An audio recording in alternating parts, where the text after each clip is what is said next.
বলুন কেমন লেগেছে? বাইরে চলে যাও দাদু। কেমন লাগলো বলুন? ভালো লাগে। মনের মতো হয়েছে? ভালোই।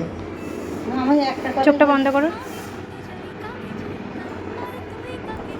দেখতেই পাচ্ছ ওনার বাবা তো আমার কাছ থেকে জোর করেই বলতে পারো ব্যাগটা নিয়ে নিজে পৌঁছে দিচ্ছিলেন যে না না এত ভারী ব্যাগ তুমি পারবে না। তো মানে ওনাদের ব্যবহার যে এতটা মিষ্টি ব্যবহার হবে আমি ভাবতেও পারিনি। আর ওনারা আমাদের অনেকগুলো মিষ্টি খেতে দিয়েছিলেন, কিন্তু আমরা একটা করে মিষ্টি খেয়ে আর বেরিয়ে গিয়েছিলাম। এতটা তাড়াহুড়োর মধ্যে ছিলাম কারণ আমাদের প্রচণ্ড দেরি হয়ে গেছিলো আর ওখান থেকে একদমই টোটো পাওয়া যাচ্ছিল না।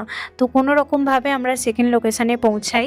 আর তারপরে মামা আনতে গিয়েছিল, কারণ সেকেন্ড লোকেশনে যে আমি কাজ করতে গিয়েছিলাম সেটা হচ্ছে আমার বড় মার বাড়ি। তো মেজো মামা আমাদের আনতে গিয়েছিল, কারণ ওইখান থেকে আর টোটো পাওয়া যাচ্ছিল না। হাফ রাস্তা আমরা কোনোভাবে যাই, তারপরে মামার সাথে বড় মার বাড়ি পৌঁছে যাই। এই পাচ্ছ আমি এখানে